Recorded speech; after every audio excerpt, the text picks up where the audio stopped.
ನಮ್ಮ JDS ಪಕ್ಷದ ವತಿಯಿಂದ ಇವತ್ತೇನು ಈ ಧರ್ಮಸ್ಥಳ ಕ್ಷೇತ್ರಕ್ಕೆ ಕೆಟ್ಟಿರೋದು ಒಂದು ತೊಲಗು ಅಂಟಿಸಿದ್ದಾರೆ. ಅದು ಸತ್ಯಕ್ಕೆ ದೂರ ಆದಂಥ ಒಂದಿದು.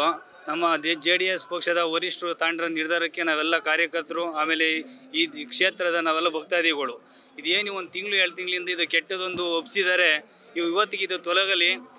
ಇದರಿಂದ ಸಾವಿರಾರು ಜನ, ಲಕ್ಷಾಂತರ ಜನ, ಕೋಟ್ಯಾಂತರ ಜನ ನಾವು ಹುಟ್ಟೋದಕ್ಕಿಂತ ಮುಂಚೆಯಿಂದಲೂ ಇದು ಕ್ಷೇತ್ರ ನಡ್ಕೊಂಬರ್ತಿದೆ. ಬಡವ್ರ ಬಗ್ರಿಗೆ ಒಳ್ಳೆಯದಾಗಿದೆ.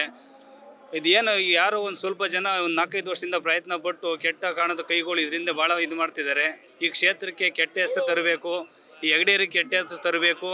ಈ ಸುತ್ತಮುತ್ತ ಇದು ಏನಿದೆ ಇದು ಹಿಂದುತ್ವವಾದಿಗೆ ಒಂದು ದೊಡ್ಡ ಒಂದು ಪಿಡುಗು ಸೇರ್ಕೊಂಡಿದ್ದಾರೆ. ಇದು ಹಿಂದುತ್ವವಾದಿ ಇದು ಕ್ಷೇತ್ರ ಒಂದು ಕೆಡ್ಸೋಕ್ಕೆ.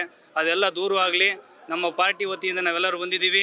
ವೀರೇಂದ್ರ ಹೆಗ್ಗಡೆ ಜೊತೆ ನಾವು ಸದಾ ಇರ್ತೀವಿ, ಈ ಕ್ಷೇತ್ರ ಜೊತೆಲಿ ಇರ್ತೀವಿ. ಈ ಭಗವಂತ ಧರ್ಮಸ್ಥಳ ಮಂಜುನಾಥ ಎಲ್ಲರಿಗೂ ನಮಗೆಲ್ಲ ಒಳ್ಳೇದು ಮಾಡಲಿ, ಒಳ್ಳೆ ಮಳೆ ಬಳಿ ಆಗಲಿ. ಈ ಯಾವ ಕಾಣದ ಕೈಗಳಿದಾವೋ ಇವಾಗ ಸಾಯಂಕಾಲದಿಂದಲೇ ಅವಾಗೆಲ್ಲಕ್ಕೂ ಜರ ಸುಳಿ ಬರೋಂಗೆ ಮಾಡಲಿ.